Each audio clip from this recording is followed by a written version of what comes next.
Graça e paz, queridos irmãos. Neste momento eu estou aqui junto com você para que juntos possamos meditar agora na palavra do Senhor. A palavra do Senhor, meus irmãos, ela é completa. Eu creio até que a palavra ela tem o poder de revelar para nós a proximidade do arrebatamento.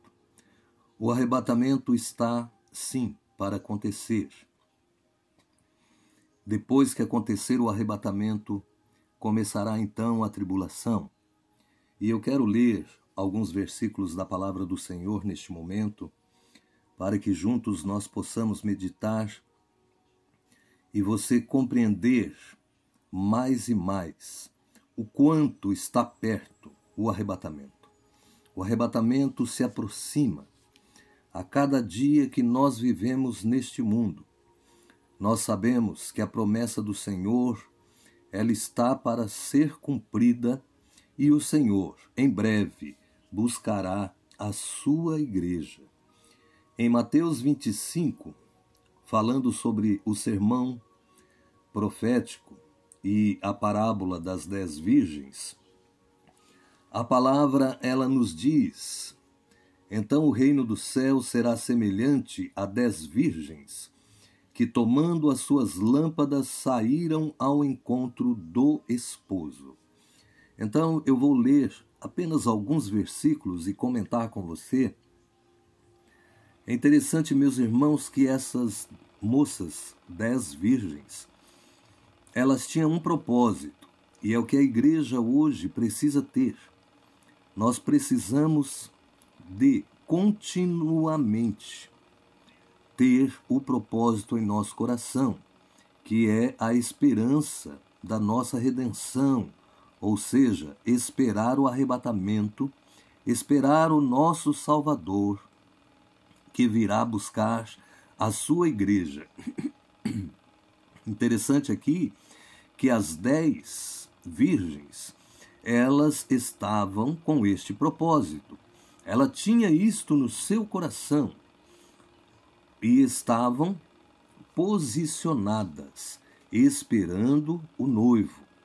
E a palavra de Deus, ela nos fala também que 5 eram prudentes, mas tinha 5 que eram loucas. O que significa?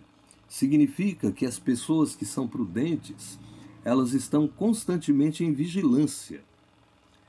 Nós não sabemos o dia nem a hora em que o Filho do Homem há de vir, mas temos que estar em vigilância, constantemente ligados ao trono da graça. E se você estiver na presença do pastor, o sinal para isso você tem na sua vida pessoal. Você é uma pessoa que anda na luz, que procura estar na presença de Deus, procura fazer a sua vontade e estar agradando ao Senhor. Então você tem um sinal no seu coração. Você sabe que você anda na luz. Uma pessoa, meus irmãos, que não anda na luz, ela está em trevas. E quando ela está em trevas, significa que ela vive fazendo coisas ocultas, vive uma vida de pecado e vive diante de Deus não sendo aprovado por Deus. Ele não tem uma vida que é aprovada ao Senhor, porque ele está vivendo em trevas, ou seja, as suas obras, não permite que ele venha para a luz. Quando nós estamos na luz, a palavra luz, ela chama-se luz, e no grego é pitumia, se não me engano é o grego. Ela é a claridade absoluta, a visão completa.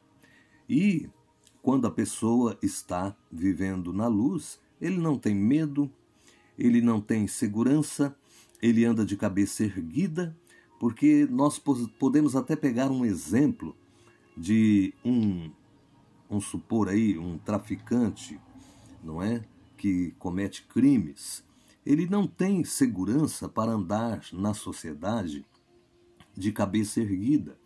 Ele sempre vai estar no meio das pessoas, vigilante, achando que alguém vai descobri-lo e que a polícia vai capturar e vai levá-lo preso. Ele não tem segurança para sair de dia. Eles preferem andar à noite, né? A maioria dos assaltos é durante a noite. Então, essas pessoas, elas não estão vivendo na luz. A luz, ela mostra que o salvo, ele tem segurança. Ele pode andar de cabeça erguida, ele não tem que ter medo de nada. Ele precisa saber que ele cumpre a lei, porque ele não faz nada contrário à lei, à Constituição do país. Então, essas prudentes, o detalhe também que eu quero deixar aqui para você, é que elas levaram azeite em suas vasilhas e também levaram as suas lâmpadas cheias de azeite. É um diferencial aqui muito importante, é o azeite. O azeite, ele significa o Espírito Santo de Deus.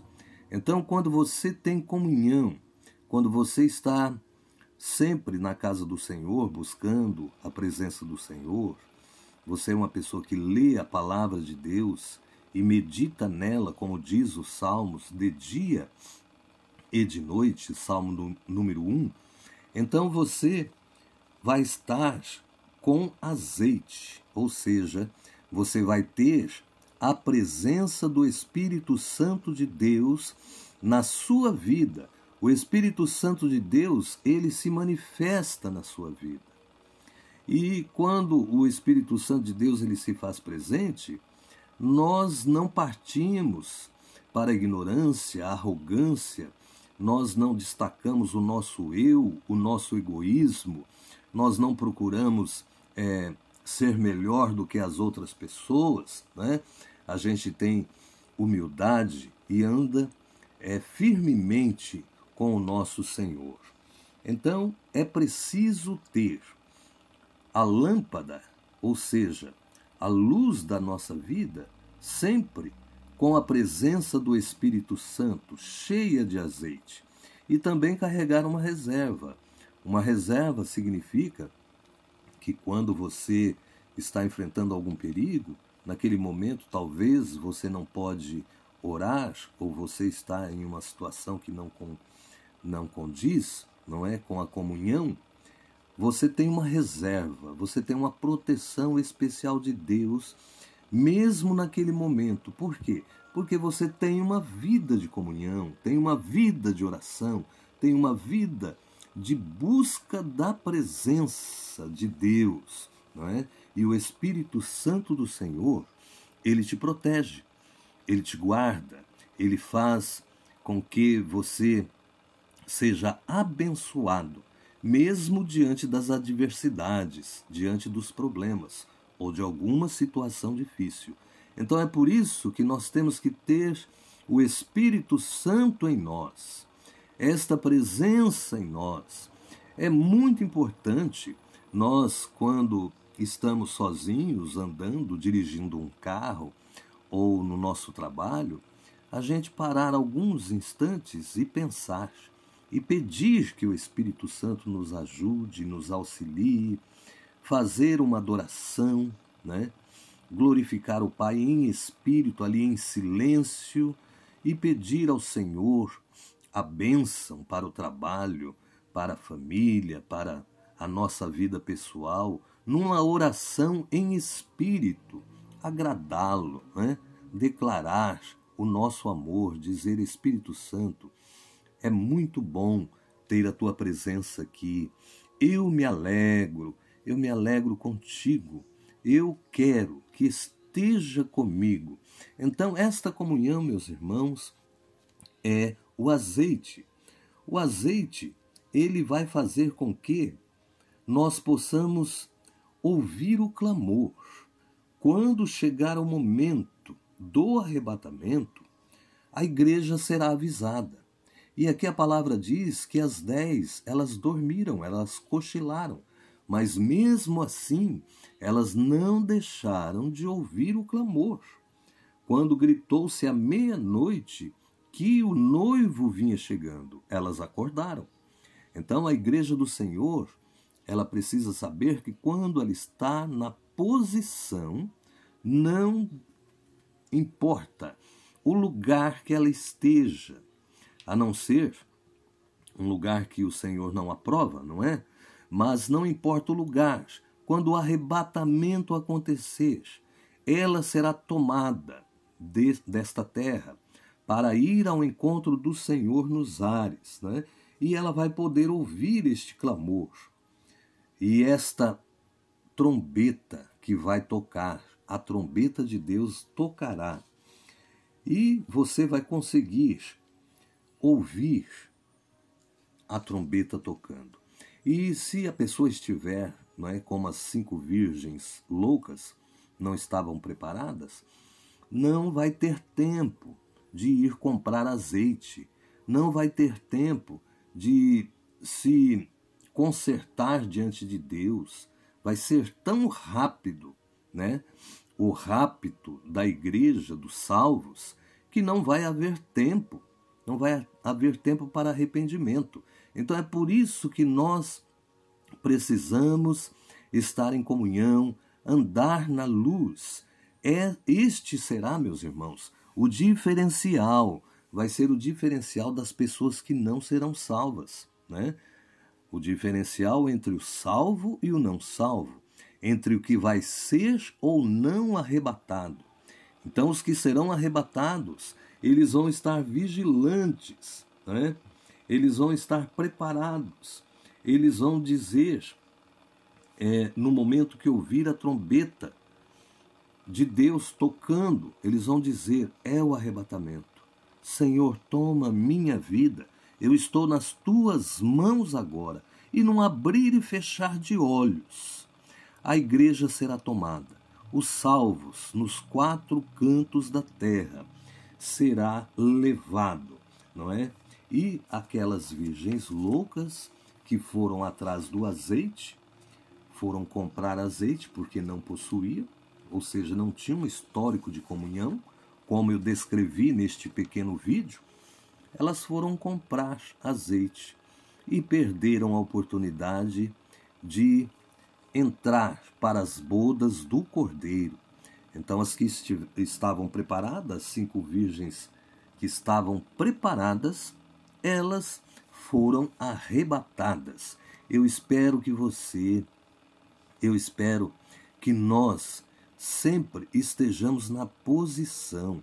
Nós não podemos sair da posição, meus irmãos, porque é saindo da posição que pode acontecer o arrebatamento e o salvo, mesmo sendo salvo, se não estiver na posição, não viver uma vida de comunhão, não ter o Espírito Santo de Deus na sua vida, não ter a prioridade que é ter uma vida de consagração diante do altar do Senhor, se isto não é a prioridade, pode acontecer o arrebatamento e a pessoa não subir. Pode acontecer isto. Isto não significa que ela não será salva, porque vai entrar, depois do arrebatamento, a tribulação. E quando a tribulação entrar, que o anticristo se manifestar, essas pessoas vão ter que estar fugindo, se escondendo, não é? E para ser salvos, elas vão pagar um preço muito alto, que é o preço de sangue, de negar ou não negar a Jesus. Então, estejamos preparados. Eu estive falando hoje em um vídeo, na parte da manhã, a respeito dos selos de Apocalipse. E olhando o versículo anterior que eu li, algo me chamou a atenção. Eu quero ler apenas este versículo para você. Em Apocalipse 5, no versículo 7, diz assim: E veio e tomou o livro da destra do que estava sentado no trono. Quem tomou? Veja bem, o 6 diz: E olhei, e eis que estava no meio do trono e dos 4 animais viventes, e entre os anciãos um cordeiro, como havendo sido morto, e tinha 7 pontas e 7 olhos. que são os 7 Espíritos de Deus, enviados a toda a terra. E Jesus foi e tomou o livro da destra do Pai, Adonai, que estava assentado no trono. E havendo tomado o livro, os 4 animais e os 24 anciãos prostraram-se diante do Cordeiro, tendo todos eles harpas salvas de ouro, cheias de incensos, que são as orações dos santos. Então, este versículo é o versículo 8 de Apocalipse 5, né? Taças de ouro cheias de incenso, que são as orações dos santos. Então, eu quero chamar a tua atenção um minutinho, preste atenção. Se as orações de todos os santos vão estar ali na glória, no momento em que se iniciar a tribulação, no momento em que o Cordeiro abrir o livro e quebrar o primeiro selo, o que significa? Significa que a igreja estará ali. Significa que a obra missionária da igreja, ela já vai ter terminado. E que as orações, certo? Que as orações de toda uma década, que é o período da igreja, que foi depois de Pentecostes, em Atos 2, de lá até hoje, 2020 anos, né? Já se concluiu, terminou. Então, as orações da igreja cessou. Todas as orações, a palavra diz. É uma grande alegria saber que isto vai ser assim, que a igreja vai estar ali no céu, porque os que vão ficar aqui, meus irmãos, não vai viver mais o período da igreja, não vai poder ouvir mais sobre a salvação. Vão procurar a palavra, como a Bíblia diz, que procurarão ouvir e não vão conseguir. Então não haverá mais como clamar, como orar. Não haverá misericórdia para os que estiverem na tribulação, a não ser fugir. Tem muita gente que é pós-tribulacionista e que já está ensinando as pessoas a se preparar para a tribulação, a fugir para os montes, para as florestas, levar comidas enlatadas, não perecíveis, procurar aprender como cultivar uma horta para se esconder do anticristo e se esconder deste período de 7 anos. Tem muitas pessoas pregando isto, meus irmãos. Mas se nós olharmos para a palavra de Deus com atenção, com orientação do Espírito Santo de Deus, que somente a palavra de Deus ela pode fazer valer a verdade da glória do Pai nas nossas vidas. Somente a palavra de Deus é que nós temos que considerar. Ela vai mostrar que o arrebatamento está para acontecer, que o arrebatamento será antes da tribulação e que os salvos não estarão aqui. Como diz em Apocalipse 3:10, não estarão aqui no período da ira para Jacó. Este período é um período para o povo judeu, tanto que o anticristo ele vai se apresentar como Messias para o judeu, tanto que as 70 semanas se refere, como em Daniel 9 fala, ao teu povo e à tua santa cidade, se refere ao judeu. Então, quando começar a tribulação, que são 7 anos, é uma semana, a última semana de Daniel, esta semana também será para os judeus. Não será para a igreja. A igreja não vai participar, porque a igreja é a noiva do Cordeiro, é especial. Se você tivesse uma noiva, uma esposa que estivesse morando, supondo, lá no Japão, e você soubesse que haveria lá um tsunami, uma grande catástrofe, antecipadamente, eu tenho certeza que você iria buscar a sua noiva. Então Jesus, antes da tribulação, virá buscar a sua noiva. Neste momento eu quero que você fique na paz do Senhor Jesus e que o Senhor te abençoe cada dia mais. Amém.